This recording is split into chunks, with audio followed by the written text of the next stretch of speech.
I am Jim Collison and live from the Gallup offices here in Omaha, Nebraska, as well as our office in Sydney, Australia. This is Gallup's Call to Coach, recorded on February 11th, 2020.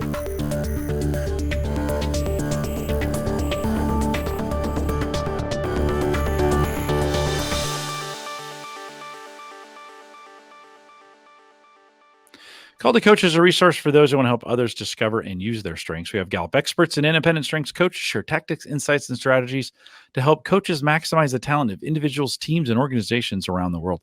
If you're listening live, love to have you drop some questions in our chat room. There's a link on the live video. There's a link to it above. You can jump in the YouTube instance and jump in the chat room. If you have questions after the fact, you can always send us an email, coaching@gallup.com. Don't forget to subscribe there on your YouTube if you're listening there. That way you get a notification whenever we go live or we post a new video. And if you like to do it via podcast, just search Gallup Webcasts on any podcast platform and you can find us. Ann Lingenfelter is our host today. She's a learning solutions consultant with Gallup out of our Sydney office. And I wish it wasn't a once a month that I got to see you, but that's good enough. Welcome to Call the Coach. Thanks, Jim. It's great to be here. And it's wonderful to have two guests with me today. That's unusual, but this story, I'd like to call it a success story that begs to be told. And I thought it was best to hear it from two different sides, from two different, both guests who are one who's based in the organization, and the other is an independent consultant, Gallup certified strengths coach working in that organization. And I think their beautiful collaboration is something that a lot of us and a lot of our other Gallup certified coaches out there could learn from. So my two guests today are Deborah Protter. Deborah is passionate about the development of human potential. She has over 30 years international experience educating, training, and mentoring leaders in business, government, the arts, politics, and the community. She has trained and coached over 10,000 people individually and in workshops in that time, and has been mentor and coach to executives and leaders in government agencies, companies, and community-based organizations in education, industry, women's development, public health, and international development in the UK, USA, Europe, Australia, and Asia. She has been busy. Her client base is diverse, ranging from executives and board members of multinationals like BHP, Shell, PwC, Ford, Esso, and P&O, to agencies like the Arts Council of Australia, to students, women in career transition, and young people making a difference with the poor and marginalized. She also has done a lot of work with the Hunger Project, and we'll talk about that sort of later on in the show. She did become a Gallup certified coach back in April of 2014. She had already been using strengths for 12 years before she became a certified coach. And she's working with a lot of individuals and teams in Western Australia, where she's based, like Todd and the Goodstart team. Straight on. Oh, I need to ask you, Deborah, before I move on to introduce Todd, what's your top five? So my top five are maximizer, number one, connectedness, positivity, individualization, and empathy. Fantastic. And we were talking before the show, Deborah was my guest on my first ever Called to Coach many, many years ago. So it's wonderful to have you back. I know you're a fantastic guest, so thanks again for joining. And my other guest today is Todd Dawson. Todd is the state manager for Goodstart Early Learning in Western Australia. In his current position, he leads the operations of 51 centers across Western Australia, providing services for over 4,500 children and over 1,000 employees every day. Whew. Todd has extensive experience in leadership transformation, change, and developing high-performing teams through a strengths-based approach.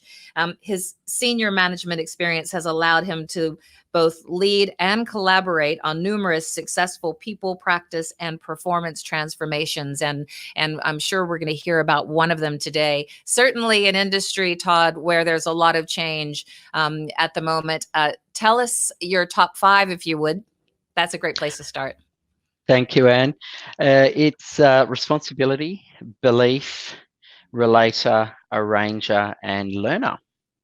Fantastic. And one of the things that I'm going to come back to later on the show is I because you guys have worked so well together and collaborated for so many years, I want to understand how you created this beautiful power of two using your own strengths and really becoming such perfect complementary partners for us. I think that's a good thing to think about as we go through the show, because we're going to hear about this story that you're going to tell us. And that will be a lovely sort of backdrop, is to understand how your strengths work together for that. Todd, if you don't mind, take our audience a bit broad here for a moment and tell us a little bit about Goodstart. Phil, give us some context about who Goodstart is, and also what sort of issues the industry, the early childhood education industry, and specifically Goodstart is facing in today. Yeah, absolutely, Anne. Thank you. So Goodstart Early Learning is a really, really unique organisation. We celebrate this year being 10 years young. Our inception was one that's quite remarkable in Australian corporate history, where we kind of came to be from the demise of a former for-profit early learning provider, ABC Learning, and a coalition of amazing, wonderful people got together, created Goodstart Early Learning with a basis of social purpose and having significant social impact, but through the vehicle and the way of the importance of the early years. So we today are an organisation in every state and territory across Australia. There's over 660 early learning and care services across that network, catering for north of 70,000 children. Employees, there's on any given day, 15,000 employees providing that high quality early learning and care to children and engaging with families and the wider community. I guess early days for me, I joined Goodstart very early on in the journey. I'm into my approaching 9th year. And I guess Goodstart in its early days was described as a startup at scale. So if you could just imagine for a minute that there's a previous organisation, longest receivership in corporate history in Australia, a newly found entity that has acquired what was a very, very commercial for-profit driven operation and taking it basically in the total other direction. Founding it in a deep social purpose and for social impact, not for profit, so reinvesting any profit that was made back into the programs for children and upskilling the capability of our people.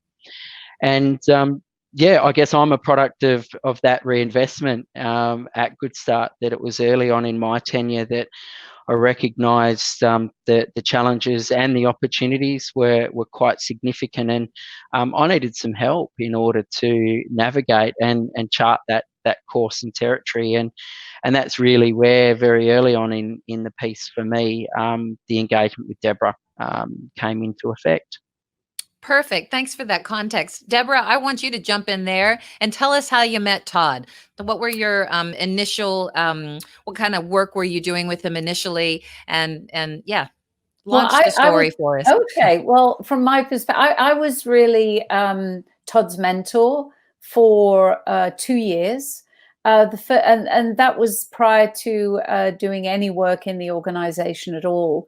So I supported Todd on his leadership journey, very much from a strengths-based approach. And and Todd and I could see so much potential in Todd. And and we just we began working really closely together and developed a very trusting, respectful, empowering partnership. And that really kind of grew over time because, I was working with him for 2 years. So, that's how it began. Our journey began. And Deborah, did Goodstart itself hire you to mentor Todd, or was it Todd? Were you looking for a coach? Well, no, I think the state managers were offered mentoring by Goodstart, and some of them took it up, some of them didn't, and I happened to be the mentor coach who was given to Todd. And then, we had to say, well, will this really, is this going to work? We had our initial meeting, and then, we thought, yeah, this can work. And so we began the journey together. That was in September 2013. Fantastic. So it sounds like the coaching and mentoring was really around leadership and for an individual at the beginning. But when we think about early childhood education and all of the issues and challenges, unique challenges really that face that industry today, what sorts of things were you then addressing and sort of pointing the mentoring and coaching and strengths approach at? What were the whys you were trying to address within the industry and within Goodstart more broadly? You're asking Todd that question? Whoever wants to jump in, that's one.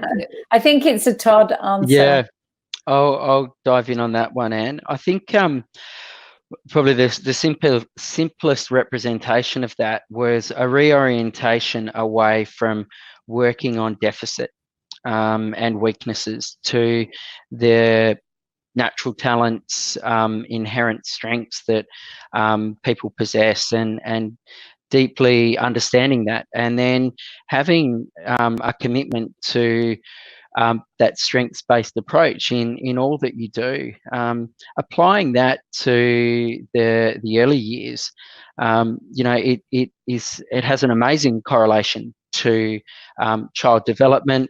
The first 5 years are quite remarkable in the life of a child, and there's significant evidence that to quote, the first 5 years last a lifetime, and it to me, it was just a really natural dawning of a realization that we can probably do what we've always done and get what we got, and work on ourselves from what I don't have, and what children don't have, and where gaps are and where need is.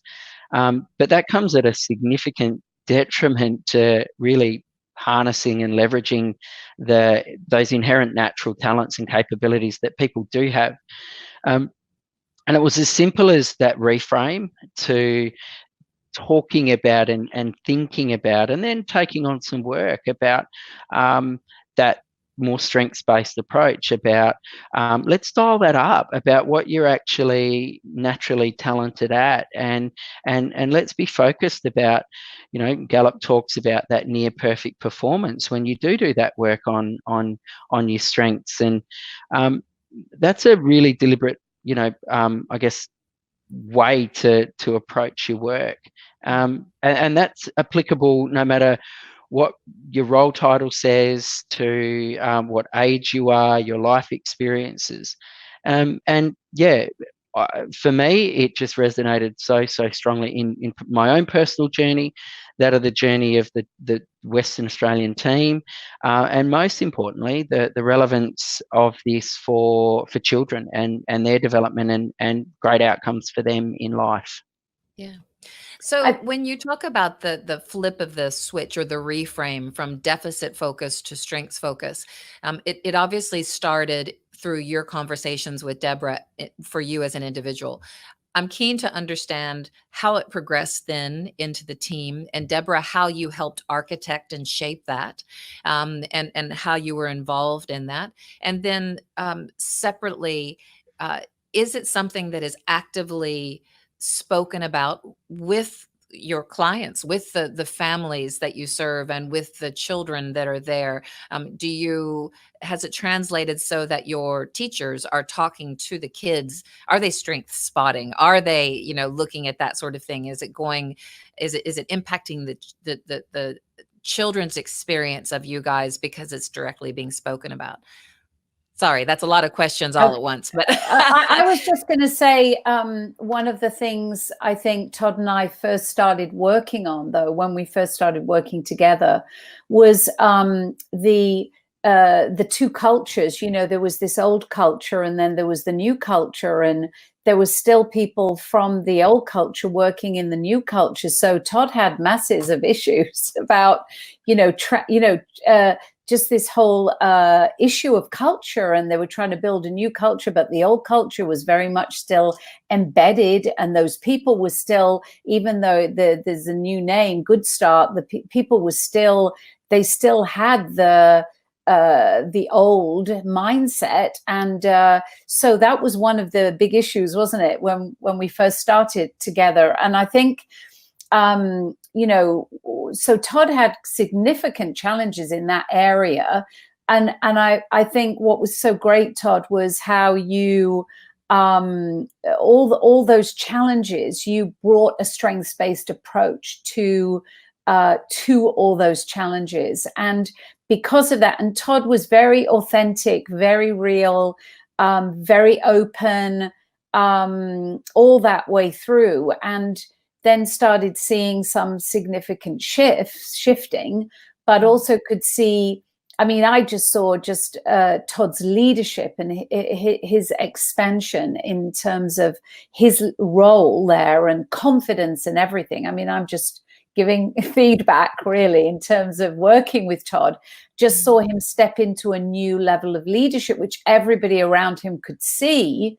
So, because he became the champion, we know that's so important in an organization, but Todd is the champion in Goodstart in WA. And because of his enthusiasm, but not just that, it's also because people saw a shift in who he was, in his leadership, in how he was applying these strengths to his role. And also, he was encouraging others to, and particularly his senior leadership team, to be part of the conversation. And it was, I think really, Todd, it was out of your invitation to people, not demand, not but just people seeing Todd, seeing what was happening, him enrolling people in the strengths-based approach, the conversation. And then we started, then it was, we didn't really have a grand plan. We've never had a grand plan, have we, Todd? No. It's just been a holistic approach of what's needed, wanted next. And so it just started out of Todd's leadership to then bring the other senior leaders. And we did a lot of work over, maybe a couple of years, just really working with the senior leadership team and embedding why we're doing this. It's not just a nice thing we're doing, Todd's vision for this. What was his vision for Goodstart? How was the strengths-based approach related to his vision? He was always bringing the vision and the strengths-based approach together. And then, it was sort of, that's where we started. We just started in, I think what I would say is that at each level, we didn't move on too quickly. We waited until there was some like authentic embedding in with the team. That's what I would say, Todd. I don't know what you would say. 100% agree. And I think I'm quoted as sort of saying, you don't pass go until you do that work really on yourself, and those light bulb moments and those proof points and those lived experiences, that because then you can continue to progress from a position of authenticity and integrity. And I have found it to be so incredibly important to find your own narrative and those examples and that storytelling about your lived experience for others, humanizes it. And, to take Deborah's point about it wasn't the next thing, it became such a bedrock of importance for us in realizing, those goals and aspirations and that vision. And yeah, I guess to Deborah's feedback was people could see that shift and those proof points about it's this and it's not this, and that was through behavior. It was through not forcing it onto people, to be patient and sit with it. We would often talk as a state leadership team, sit in the uncomfortable, continue to get curious about that, lean in, and talk and share amongst each other. And I was, again, very fortunate to have that investment in me from Goodstart to have that engagement with Deborah. But it was about being raw and honest about, has it been the perfect journey? Absolutely not. But it's been through those learnings and taking the work on for self that for me, and I think if I had the state leadership team here as well, that they would share a similar narrative and story about that journey that we've been on, and in fact their own journey themselves. Can you give us some specific examples of how the culture shifted, how the mindset from whatever the deficit focus to the strengths focus, how that occurred for people within your team in Western Australia? Yeah, I'll lead with some very objective data, and not proudly, when we first engaged in an employment engagement survey, Western Australia back in 2015, 2016 was rated second lowest for employee engagement across all of Goodstart. And that became incredible motivation and fuel for myself and for our senior leaders to again reflect really deeply on how we were approaching what everyone would tell us is a very noble purpose, and the reason for being at Goodstart, to make that difference in the early years for children. But it wasn't translating to the lived experience for certainly Goodstart colleagues across Western Australia. And it was at a time when, again, we've gone through quite immense organisational change from, again, I go back to that startup at scale. We, through that time frame, moved from a HR consulting type of support model to bringing on some real bench strength in our organisation as HR business partners, or now people partners as we refer to them. And that skill set that came to the table became incredibly important alongside in the journey that we were taking. And it's quite a interesting reflection that when I think of initial dialogue with my colleague who came on board in that role was, we have to move to the world-leading employee engagement levels within 12 months. That's a goal we've set ourselves. And she very beautifully, went about trying to manage my expectations that, getting 2, 3, or 4 point shifts in employee engagement is probably a really great outcome. And that 9-point movement that you're wanting to achieve in a 12-month time frame, almost unrealistic. And so, well, we've got to have high aspirations of ourselves and of others to be able to affect real change. And we didn't get that 9-point movement in employee engagement in the year that we set about this work. But I can say we can be really accepting of the 8-point movement that we got. And that 8-point movement got us to equal highest employee engagement across the Goodstart network. And it had us benchmarked against a state in our organisation, who for me are the leading lights on many aspects of what we do, and that's our colleagues in New South Wales and the Australian Capital Territory. So that gave, it was kind of confidence bred confidence. From that, we were like, wow, we're at a level here with colleagues who we look at and we kind of are in awe of, and we're now kind of playing in the same sandpit as them. So, using that data but having that goal and that objectivity to work to was incredibly important. But what did you change? I mean, that's a phenomenal improvement, no question. And to do it in a short period of time, to do that in a year is fantastic. What were the shifts, behavioral shifts behind that data that you were addressing and making happen? Yeah, it was.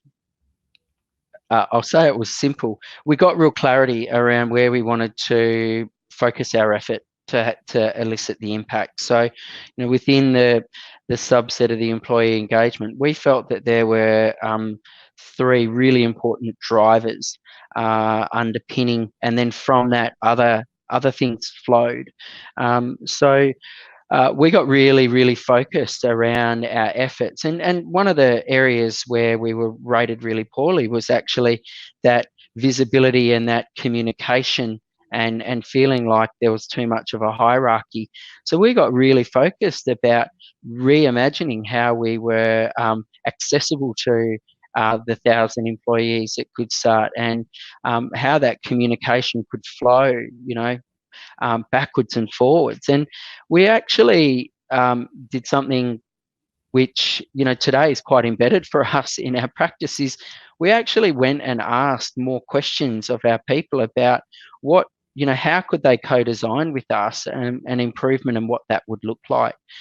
So it was a mindset shift as well, to being really open. There were no egos. It was a genuine desire to work together. We've got a number of, or I certainly do, I have a number of sayings, and it was a do with, not do to kind of scenario with our people. And we called out the fact to say, do you know what, we're not proud of where we're sitting with our employee engagement and your lived experience. That's not okay, because that we felt also correlates to then potentially experiences for children and families in the communities in which that we're in, and that's not the Goodstart that we want to be, and that's not the experiences which are so fleeting in those first 5 years for children, that we want that experience across the board, be it for our Goodstart colleagues to then the experiences with children and families in those wider communities to be as awesome and as great as they can be. Mm-hmm. So, yeah. And Deborah, what were you saying through this process? How were you engaging? How were you counseling Todd and the other leaders at Goodstart from a strengths perspective? Well, we were doing a lot of all the leads had done their individual strengths and had coaching, and then we had quite a number of leadership meetings, which were all focused on strengths, focused on vision, focused on the goals that they were and what they wanted to accomplish. And I was really focusing on with and looking at the team strengths grid. How can we know each other better, and how can we know who provides what in the team? And I think a lot of that that became really embedded, Todd, didn't it? So there were quite a lot of so a lot of the conversations that I was having was really about, who do you have on, who's part of this senior leadership team? How can you develop your strengths as a leader in that team? But also, how can you identify how you can work more effectively together, and how can you? And so there was those 2 things really. Well, I think 3 things. One is like, what are you focused on? We were always looking at what are you measuring, what are you focusing on. High-performing team, we're always focusing on that, but the measures of that. So we kept having conversations about that, and that was a key aspect of what we were doing. And Todd, were there shifts in the performance metrics other than the employee engagement? I mean, as far as the commercials for the business, I mean, holding on to talented staff and having more kids show up at the centers and all of that. Did it trickle down to those sorts of metrics? It absolutely did, and I think I sit here today, and I think in part the connection with you was based on I'm hearing good things about Western Australia. Now we, I guess our last say 5 to 6 years has been the literal roller coaster. There was some government policy change that had significant impact to us. Look, we could have done the finger pointing and the blaming and said, "Well, he's us," and isn't it terrible? And we actually use that again as motivation. So, getting down to some of the tangibles, we in the last financial year had the highest growth in our child attendances comparable to other states, albeit we're coming off a bit of a lower base, so we've got that room to grow. So, acknowledge that. But we shifted the dial from 3 years, year-on-year decline on those child attendances and the correlating performance. We actually had a quite remarkable 7% plus turnaround in that last financial year. And importantly, it was about building the right foundation to sustain that growth. And I'm really proud to say of the team that we sit here today, and that momentum has carried through into FY20, and there's every sign that that's going to continue to go through, and we'll continue to be north of 5% in this next financial year. Employee retention was a huge problem for us. I started out back the 9 years ago, and you're talking 30% employee turnover. And yes, the sector is renowned for having, a significant churn, but again, it was kind of like that government policy change where we just said, are we happy to accept that? Are we happy to accept that for the experience for children in Goodstart centres in Western Australia, that there's such a attrition rate for our people, and we acknowledge that then has a knock-on to our ability to advance our high-quality educational program and practice priorities, which are really significant.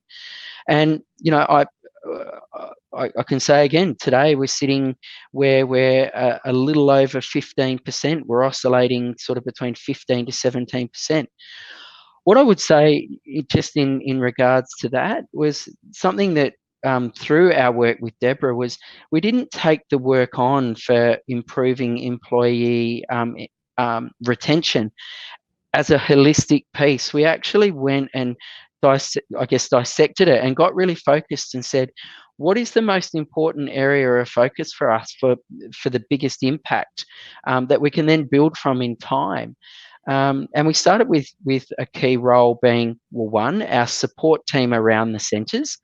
And then we focused on our centre leaders, our centre directors. And, it's, golly, Deborah, probably 2+ years now that we've been, progressing and evolving and enhancing that work. I was called to account through, as I should be, from my boss around another element of employee turnover for a really important role, assistant director role, where when we started that focused work, we started to see the employee turnover move, but in a scorecard negative way. And it was, look, we're doing a concerted body of work here, and we're working with people around the expectations for the role, and it is going to take probably a 12 to 18 month time frame to see that shift and movement, but it's the right work to be doing to set our people up for long-term sustained success. Guess what? The scorecards are now showing that we're second year improving on that assistant director role turnover, and that's an incredible important cog in, I guess, the the mechanics of high quality service provision across a really wide distributed network. So, yeah. And Deborah, would you work with directly with the assistant directors of the sites, or were you more advising and mentoring Todd and the business partners, and then they were having the internal conversations with the different center folks? Yeah. So I think the sort of big piece of work we've been doing in the last year, 2 years, has been training internal coaches. So managers being coaches. And so we've trained, I don't know, 8 maybe coaches who are they're the ones who are the hands-on. So I think I've always seen myself in partnership with Goodstart. I'm a resource for Goodstart. But the people who are doing the work are the people who are doing the work every day. And the people who are accountable for the centers are the people who have the relationship with the assistant center directors or the center directors. So those are the people we've been focusing on, equipping them, doing individual coaching with them, doing coaching the coaches with them. And that's really gone very, very well. And so, because it's a huge organization, I mean, so I just see my role as coming in, equipping wherever I need to, being in partnership with Todd, being in partnership with the person in charge of people, and who I work very closely with, because Todd's really empowered her to take on this whole, to really take on this whole developing the culture to be strengths-based. So I work with her. So I just see in a way, my role is empowering the people who are doing the frontline work, and then also to work with those guys to look at, yes, I can support and equip, encourage, coach. They're the ones who really know what the issues are on the ground. They're the ones who know what's needed. They're the ones who have a relationship. It's silly me going in and working with those guys. What we've focused on, Todd, isn't it, is really focusing on the leaders who are impacting those key staff members in the centers. I think, and can I just add to that Yes, very, please. very quickly, I guess what Deborah has described, particularly with our shift and movement more to that building capable, competent, confident strengths, I guess, advocates and champions in our network of 51 centres, was not a Todd handpicked or the state leadership team. It was again a do with, and it was a socialisation of, here's work that we are progressing, here's some proof points, again, those markers, as Deborah described earlier, in the shift that our people could see in us, in how we were behaving, engaging. And we actually had many more than 8 that actually put their hand up to say, I want to be involved, and here's my commitment to this. So the magical 8 number came largely from us assessing the ability to appropriately support a group of people at that point in time. But we made it very clear with those that, say, weren't the anointed 8, that their work, continues in earnest. And part of that vision that Deborah spoke about, that we created and talked to at just about every opportunity, was the light on the hill for us is a network that is a bright network that is able to laterally connect and draw on skill and expertise, and not look down a hierarchical chain for that guidance and support.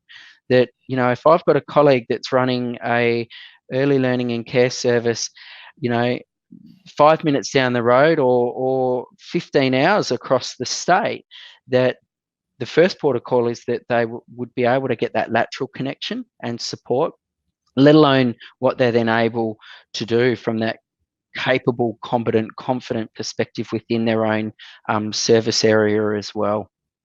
Look, I absolutely love what I'm hearing. I think there's nothing that we at Gallup that makes us sadder almost than having, introducing strengths to a client and then seeing it sort of shrivel and die on the vine, right? Because there's an initial love and adoption for it, and then it goes in a drawer, and it doesn't grow the way that we know it can. And one of the things that I love about your story is that it is an organic growth. It happened internally, as it should. You didn't do it to them, you did it with them. The folks for whom it really resonated and who wanted to grab onto it and use it, you gave them the opportunity to do that and allowed them to rise to the occasion and grab it and run with it and make it their own. And the other thing that I really love about this story is that it is so brave, because with the context of life before Goodstart took over, and where things had gone before, it was a difficult start.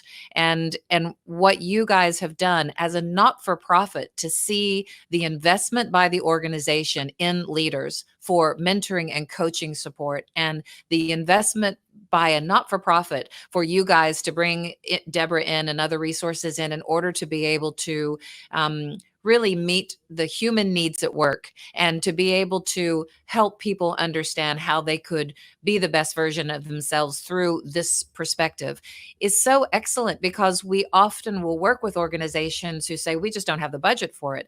Well, I think when you hear a story like yours, you would say, how could you possibly do it without it? I mean, it has led to this turnaround under the guidance of Deborah. And I think that's brilliant.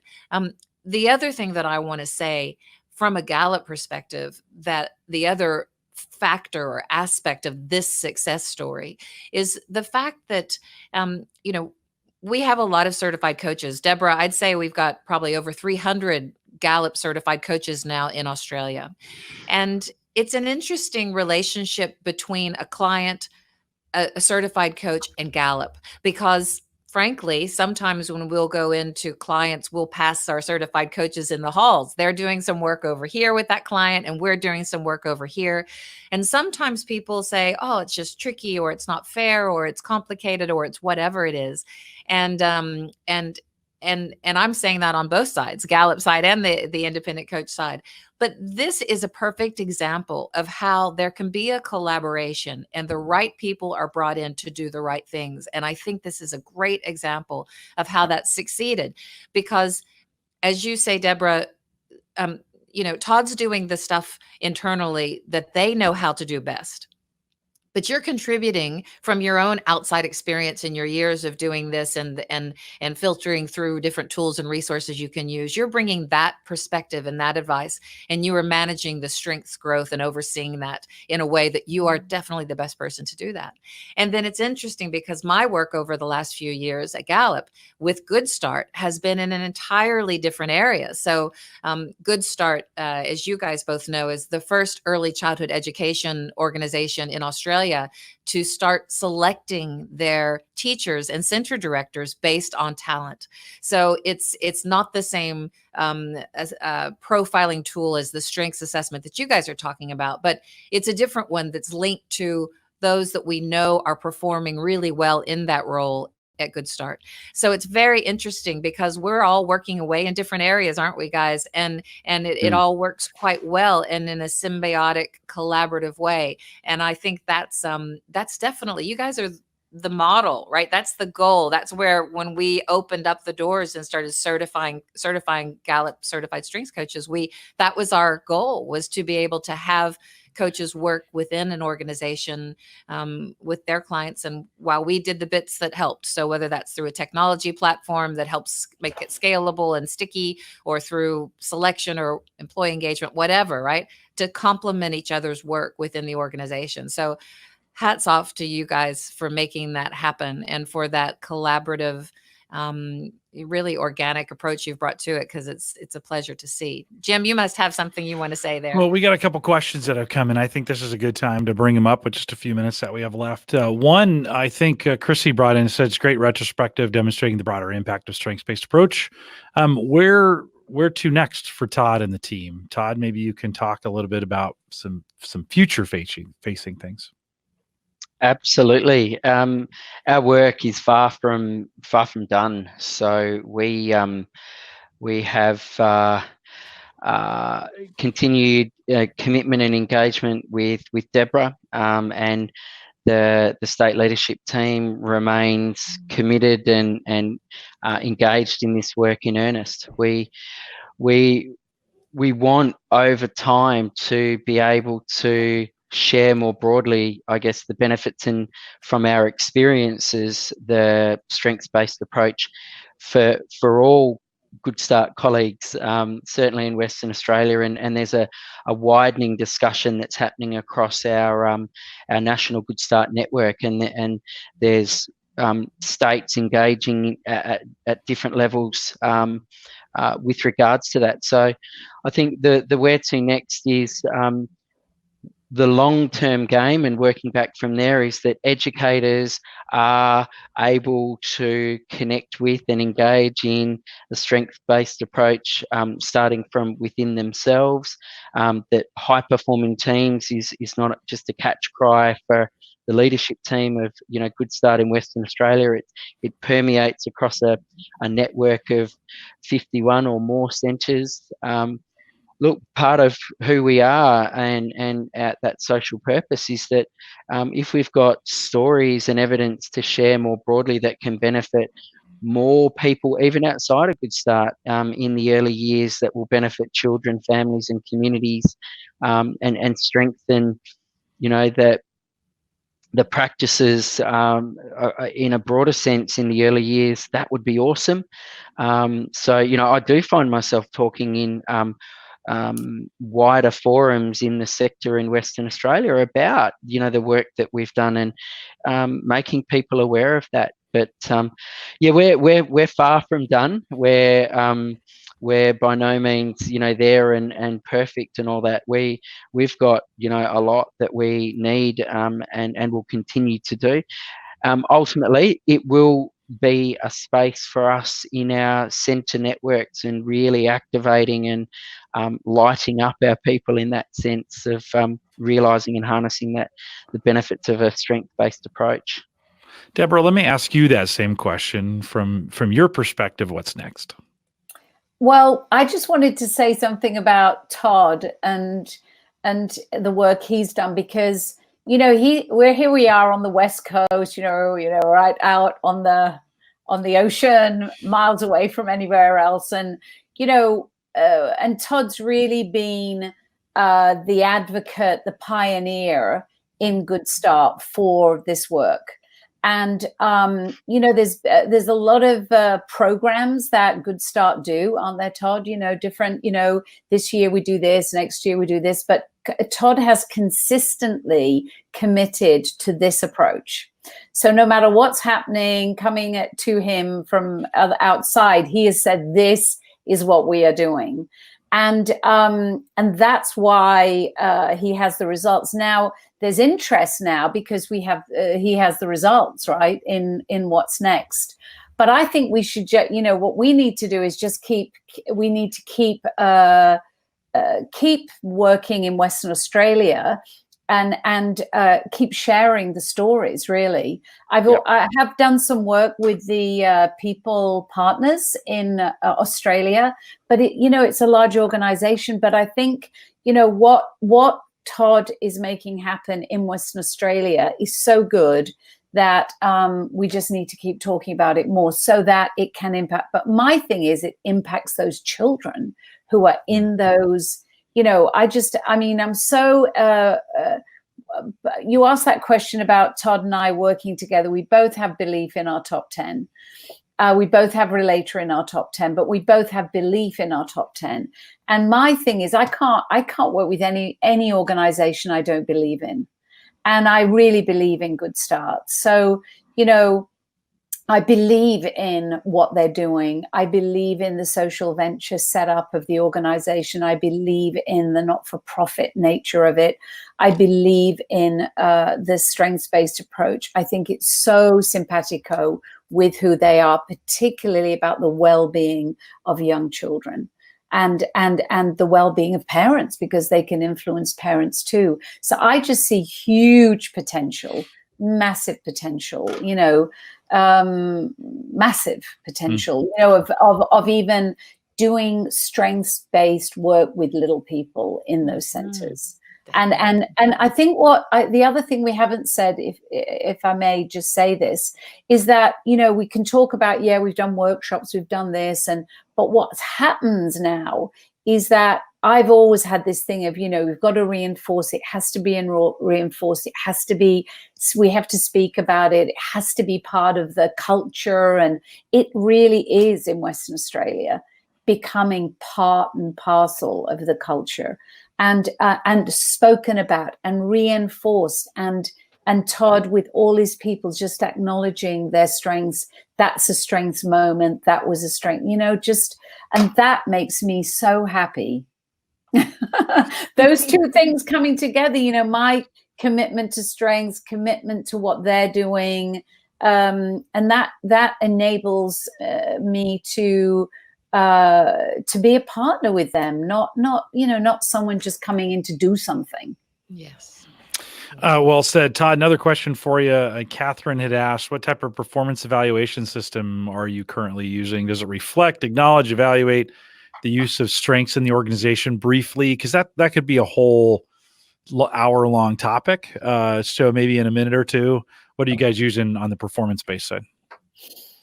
Yeah, absolutely. So we are still, I guess, organically finding that particular place. So we've used a number of different tools and resources over the 9-year journey for me. We're actually at a really interesting juncture about reimagining and revisiting that for its fit for purpose into the future. So at the risk of disappointing in my response to say it's this particular thing, what I would say is we have had a commitment to be seeking actively feedback from everyone across the organisation, and there's formal ways in which to do that through pulse surveys, which we use. There's then our, I guess, formal performance evaluation, which we call our personal excellence program. Back to a point that I said before, we turned that on its head by actually saying we're not actually interested in talking about those deficiencies and those weaknesses. We actually want your personal excellence program to be more about your engagement in your natural talents, so they become, embedded strengths. And let's focus the effort there. But we have a formal performance, I guess, management program where we cycle over the course of a 12-month period, set goals, review and reflect, aim and fire again in different areas. We use Net Promoter Score, we use likelihood to recommend. It's quite multifaceted and dimensional in what we're doing in this space. There's not a one particular thing or methodology would how I'd sum it up. Todd, I think one of the things I've appreciated, before I throw back to Anne, is hearing the slow and steady on this. That there's no quick. This wasn't, we tried to get in 6 months, try to get something done, or jam a bunch of programs in, or even try to jam strengths in. From that can backfire on you as well. In that, I heard you stay early in this. We kind of just went from one, when it was right, we went from one step to the next. So implement, measure, determine if it's the right time, make the jump. Yep.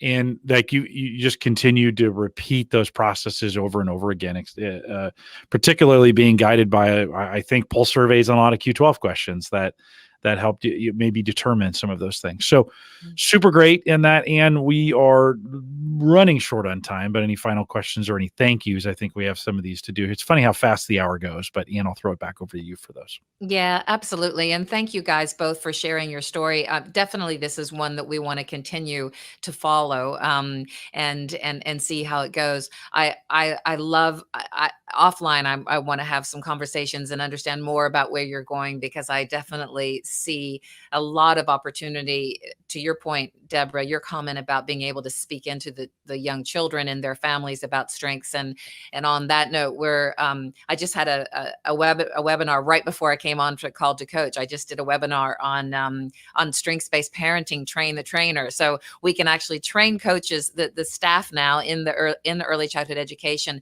to be able to do workshops for parents about how they parent, knowing their strengths and how they can start to strength spot in their young children, and also use other resources like the CliftonStrengths Explorer to look at their kids through that way. So exciting times ahead, and well done, you guys. I have to say, when I think about my clients who are most successful, they are ones like you, Todd, who choose the flag that they're going to fly and they stick with it, right? It's that constant focus and nurturing of that, and integrating it in the need to have programs, and not just making it a nice to have. So well done, you guys. I know we've got to say goodbye because we're out of time, but thanks again for you guys, for your story, and keep on keeping on. Thank you, and thanks for the opportunity to share, this story with you and with those that have joined us today. Appreciate it.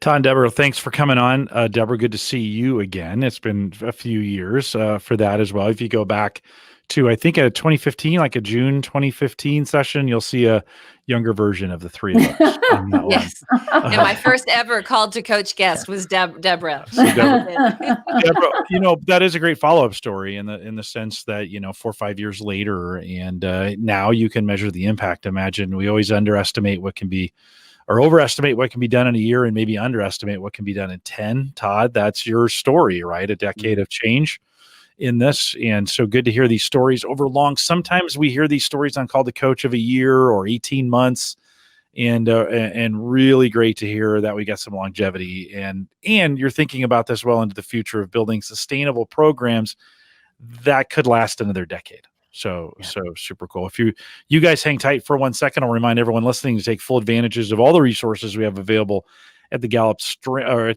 Access now. Just go to, it's going to be a tough one for me to unwind. Go to gallup.com/CliftonStrengths. And actually, that's the best place to log in. Takes you right to your strengths dashboard if you log in there.